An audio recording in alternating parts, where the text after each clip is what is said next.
तो यहाँ से गंगोत्री धाम केवल 10 किलोमीटर होगा और थोड़े रास्ते जो है ना वो डिफिकल्ट भी हैं, लेकिन ये है कि रोड्स बहुत अच्छे हैं।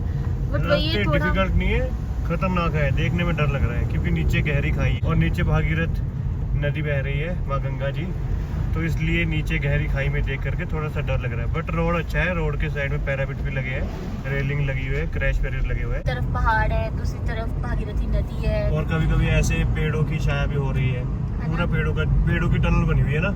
ये है कि हमने सोचा था कि हम कहीं पे रुक के कुछ खाना वगैरह बनाएंगे, वो जगह हमें नहीं मिली, मौका नहीं मिला, और जिस जगह पे लोकेशन और मैं बताती हूँ कि हमारा ब्रंच हुआ है, ना ही ब्रेकफास्ट ना ही लंच, 1:25 1:30 बजे रख लो।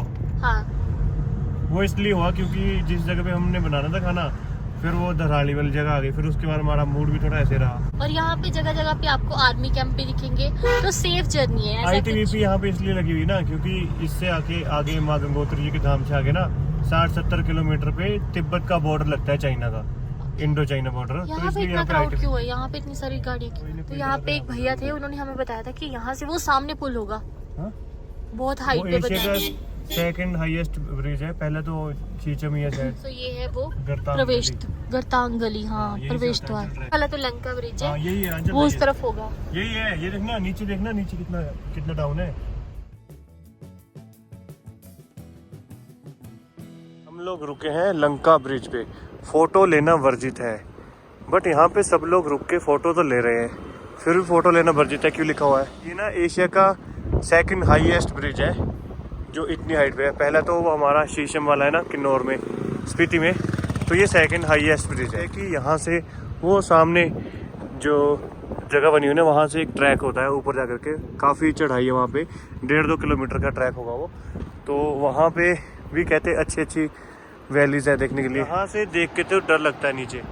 और देखिए वहाँ पे भी एक पुल बना हुआ है, ये लगता है किसी गाँव को जाने के लिए रास्ता होगा या नीचे कुछ पुराना रास्ता है।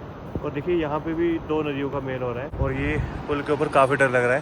ये काफ़ी अच्छा पुल है, मतलब डबल रोड है, 2 गाड़ियाँ आराम से यहाँ पे क्रॉस हो जाती है। और इस साइड में देखो ये भागीरथी रिवर, भागीरथी है ना, ये भागीरथी रिवर है, उस साइड से आ रही है। और मुझे लगता है कि माता गंगोत्री जी का धाम भी इस साइड है, क्योंकि माता गंगोत्री जी का धाम जो है वो भागीरथ रिवर के पास ही है। और वो लोग देखो वहाँ से ट्रैक करके आ रहे हैं वापस, दिख रहे हैं ना। है भी एकदम पक्का, लेकिन हवा से फिर भी थोड़ा बहुत हिल रहा है, साफ पता चल रहा है कि हवा से ऊपर खड़े होके कि थोड़ा बहुत हिलता झूलता। और चलते हैं आगे, माता गंगा जी हमें बुला रहे हैं। पहले माता जमुना जी के पास जाकर के आए और अब हम माता गंगा जी के धाम पे जा रहे हैं। तो ये हम पहुंच गए हैं भैरव घाटी, उस तरफ कैंप भी है, इस साइड ग्रीन कैंप, पीछे मंदिर है, हाँ जी वो मंदिर भी है। यहाँ पे भी काफी होम स्टे है। ये खंबा गिरा वहाँ चलो, अच्छा बैरिकेड है ये। अब यहाँ से 2 किलोमीटर है, लेकिन बस से टेम्पो ट्रैवलर सारी गाड़ी यहीं पार्क हुई है। मेरे को लगता है आगे आंचल पार्किंग की दिक्कत है ना, पार्किंग यहाँ पे ऐसी बड़ी गाड़ियाँ नहीं जाती होंगी अभी तो, देखते हैं आगे चल के, देखते हैं, हमें तभी पता लगेगा। और यहाँ पे जो लोग भी बसेस में आए हैं ना, वो साइड पे कुकिंग कर रहे हैं, इतना अच्छा लग रहा है ना। तो यहाँ से देखते हैं हमें भी एंट्री होती है कि नहीं। किस चीज की पर्ची है? कितने? 100 मेरा स्लिंग है कितने? आगे पार्किंग तो होगा ना। ये गाड़ी इधर रुकी हुई है, ये तो बड़ी गाड़ियाँ हैं, ये रुकी हुई। अच्छा, और आगे बड़ी गाड़ी की पार्किंग है ना। यहाँ से हमें पर्ची मिल चुकी है और अभी हम चलते हैं अंदर। जैसे भैया ने बताया कि बड़ी गाड़ियों की पार्किंग अंदर नहीं है, छोटी गाड़ियों को जाने देते हैं। अच्छा, VIP पार्किंग ऊपर है, कार पार्किंग नीचे है, और गंगोत्री धाम भी नीचे से ही होगा शायद, उस साइड ऊपर। यहाँ पे तो पार्किंग तो होगी नीचे, लेकिन बहुत मुश्किल हो रहा है, बहुत सारी गाड़ियाँ आगे से आ रही हैं, तो हम ही बैक लेके जा रहे हैं। चलो यार, हम देखते हैं कहीं ऊपर ही पार्किंग में लगा लेते हैं साइड। हम गंगोत्री धाम पहुंच चुके हैं और यहाँ पे बहुत ज़्यादा यात्री आए हुए हैं। यहाँ पे ना एक चीज़ की दिक्कत है कि जैसे यमुनोत्री धाम खुला डुला है ना, तो इसमें थोड़ी सी पार्किंग की भी दिक्कत है, कंजेस्टेड सा है। और लेकिन माता के मंदिर के लिए यहाँ पे हमें ट्रैक नहीं करना पड़ेगा, और हमें सड़क के साथ साथ ही सारी गाड़ी लगी हुई है, इसलिए वहीं पे पार्किंग ले लेते हैं। तो यहाँ पे गाड़ी खड़ी करके हम लोग माथा टेक करके देखेंगे, वहाँ पे रहने का कुछ हुआ तो वहाँ पे रुकेंगे वहाँ गंगोत्री जी के दरबार में। अदरवाइज़ हम लोग माथा टेक करके फिर वापस चले जाएंगे नीचे हर्षिल वैली की तरफ। वहाँ पे बहुत सारे होम स्टे, गेस्ट हाउस और होटल है, तो वहाँ पे कुछ ले करके वहाँ पे रह लेंगे। साइड में VIP पार्किंग है, इस साइड गाड़ी नहीं आने देते, तो हमने गाड़ी पार्किंग में लगाई है नीचे, और वहाँ से 500 मीटर पैदल चल के आना पड़ता है, लेकिन कुछ ज़्यादा नहीं चलने के लिए। हाँ, यहाँ पे कोई बस ट्रक वगैरह है तो वो सवारी को ड्रॉप करके पीछे जा करके सड़क के किनारे कहीं पे भी इंतज़ार कर सकता है। और देखो यहाँ पे भी सेम वही, जैसे यमुनोत्री धाम में दुकान लगी होती है ना, उस तरह की लगी हुई है। ये उबली हुई चल रही है वापस में पाएंगे। ये कितने का ये बूटा? ये वो 40 का ना, ये 50 का, ठीक है जी, वापसी में आते हैं ना। और यहाँ पे देखो फ्रूट चाट उबली हुई चल रही जगह जगह। ये उबली हुई चली जो है ना, उबला हुआ भुट्टा, ये वहाँ पे नहीं दिखा हमें, गंगोत्री में, यमुनोत्री में, हाँ यमुनोत्री में। और ये बस जा रही है उत्तरकाशी, ये लास्ट बस है यहाँ से, इसके बाद यहाँ से कोई बस नहीं जाती। ये रुद्राक्ष, ये क्या भैया? ये दर्द का तेल है भाई। दर्द का तेल, ओके ओके ओके। और यहाँ पे मालाएं, गिद्दड़ सिंगी, और ये बहुत कुछ है यहाँ पे। देखो ये कितनी सारी गिद्दड़ सिंगी है ना, जिस किसी को गिद्दड़ सिंगी के बारे में पता है वो बताना ज़रूर। और ये है माता गंगोत्री जी का मुख्य द्वार, यहाँ से माता जी के धाम का रास्ता शुरू होता है। बोले गंगा मैया की जय। थोड़ा थोड़ा देखने में हरिद्वार की तरह लगता है, क्योंकि हरिद्वार में भी इसी तरह से चहल पहल होती है। कतार के लिए टोकन की चीज़, देखिए यहाँ पे कॉटेज भी है ना, यहाँ रुकने के लिए। और यहाँ पे ना घोड़े खच्चर नहीं चलते, तो यहाँ पे साफ़ सफाई ज़्यादा दिखती है ना। एक चीज़ नोटिस की तुमने कि यहाँ पे जितने भी होटल है, जितने भी कॉटेज कुछ भी है, उनका ज़्यादातर कलर वाइट है। पूछो क्यों? क्योंकि जो माता गंगोत्री जी का धाम है ना, उसका कलर भी सफ़ेद है, और इस कलर के पीछे ज़रूर कोई रहस्य हो।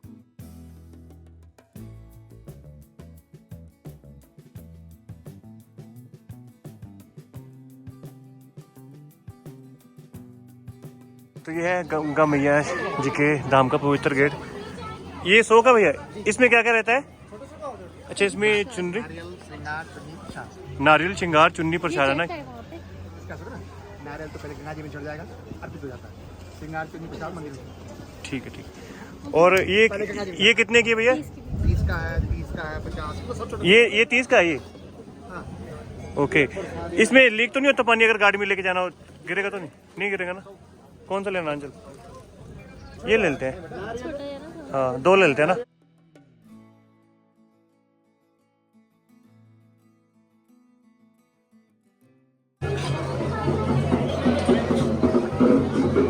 जो यात्रा आई थी ना उस टाइम पे, देवता लोग आए थे, वो सामने अपना माथा टेक रहे हैं। और इस साइड में देखो ढोल नगाड़ों के साथ।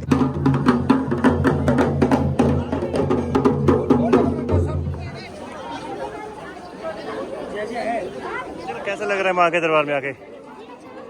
अच्छा लग रहा है ना? कितनी रौनक है यहाँ पे ना। और कहते हैं कि माता का दरबार जो है शाम को 4 बजे बंद होता है। शायद यहाँ पे माता को भोग लगता हुआ या पूजा अर्चना होती होगी, वहाँ पे टाइम लिखा है, वो आपको बता देते हैं। और अभी चलते हैं, माता रानी जी के दर्शन करते हैं, प्रसाद चढ़ाते हैं। जय।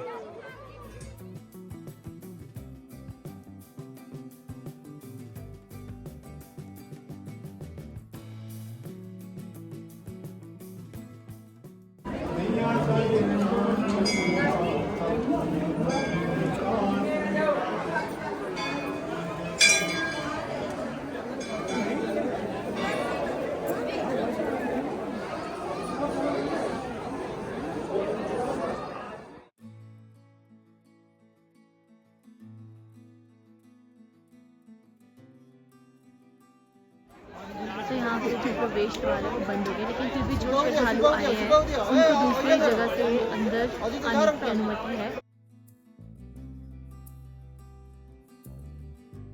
साइड में माता जी का प्राचीन अखंड धुना है जो चलते रहता है, और वो ऊपर है यात्री निवास ठहरने के लिए। यहाँ पे लोग खड़े हो गए माता जी के पवित्र स्थान, पवित्र गर्भगृह द्वार के आगे फ़ोटो लेते हैं। एक मेमोरी होती है, अपनी यादगार होती है कि हम माँ गंगोत्री जी के धाम में होकर के आए हैं। ठीक है, यहाँ पे लोगों ने बहुत सारे पत्थरों के घर बनाए हुए हैं, हम भी बनाते हैं।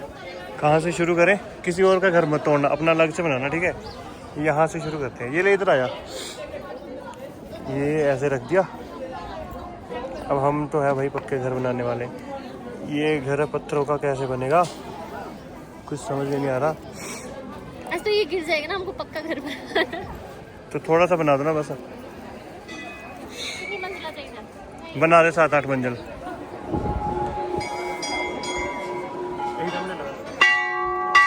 ये भगवान हनुमान जी का मंदिर है और इस साइड शिवालय है, शिवलिंग और शिव भगवान जी की प्रतिमा है।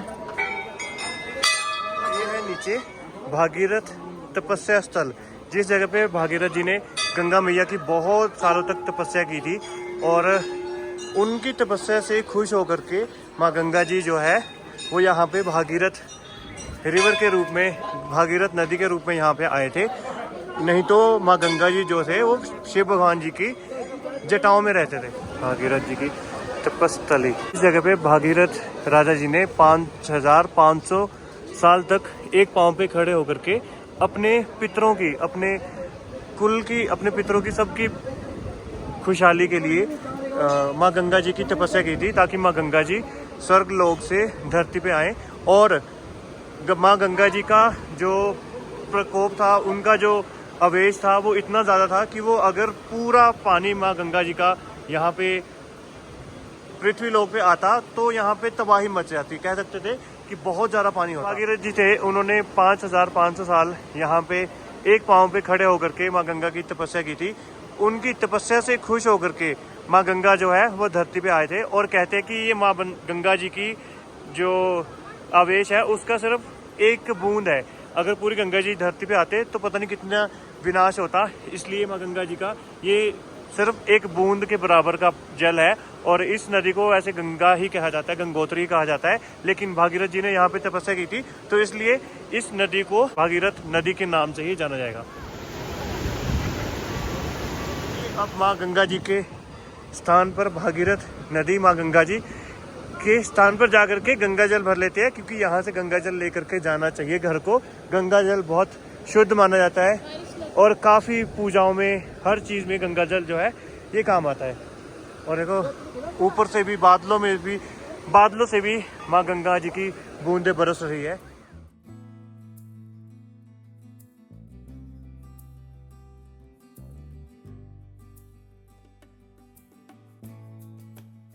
माँ गंगा जी की पूजा भी करवा सकते हैं। यहाँ पे पंडित होते हैं और मंदिर से आपको पहले पर्ची कटवानी होगी, टोकन कटवानी होगी पूजा के लिए। उसके बाद यहाँ पूजा के लिए जगह बनी हुई है तो यहाँ पे पूजा भी करवा सकते हैं। और इस साइड में स्नान करने के लिए स्नान घर भी बने हुए हैं, तो वहाँ पे स्नान भी कर सकते हैं। लेकिन माँ गंगा का बहाव यहाँ पे बहुत तेज़ है, तो इसलिए स्नान अगर करना है तो एक साइड में पानी लेकर के थोड़ा सा उसी के साथ स्नान करें। इस तरह के यहाँ पे स्नान घाट बने हुए हैं, तो यहाँ पे स्नान कर सकते हैं। यहाँ पे किसी भी तरह का रिस्क नहीं। यहाँ पे लोग फॉरेन कंट्री से भी आए हैं। आस्था कलश के नाम से, कृपया वस्त्र दान के लिए आस्था कलश का आप उपयोग करें। ये बहुत ही अच्छा लगा मुझे कि यहाँ पे ये बनाया हुआ है। नहीं तो लोग क्या करते हैं, कपड़े अपने स्नान करके सीधा पानी में फेंक देते हैं, वो गलत हो जाता है। तो इसलिए कपड़े अपने अगर आपने डालने हैं तो इसमें डाल दें, ये अपने आप ठिकाने लगा देते हैं। और दूसरी साइड में बहुत सारे आश्रम बने हुए हैं। अगर किसी ने रात रुकना है तो यहाँ पे आश्रम है। बस यहाँ पे आपको गाड़ी नहीं आपकी पहुँचेगी, बट आप पैदल आ सकते हो। बहुत सारे आश्रम यहाँ पे बने हुए हैं, सराय हैं, होटल है, होम स्टे है। यहाँ पे ठहराव के लिए उचित व्यवस्था की हुई है।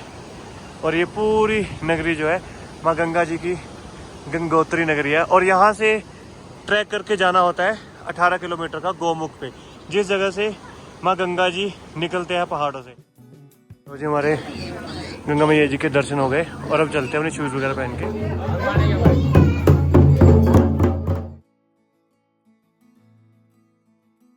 सिंह के बारे में बताओगे? सिंह के बारे में? हाँ जी। देखिए 4 सिंगी होती है। हाँ जी। इसको सिंह आता है। जैसा ना मियाँ बीबी का जोड़ा रहता है वैसा इसका भी जोड़ा रहता है।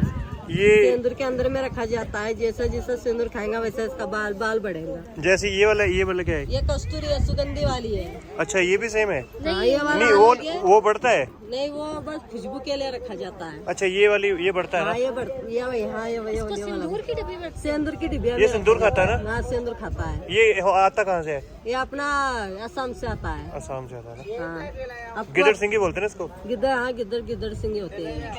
ये कस्तूरी है ना? कस्तूरी है हिरन वाली।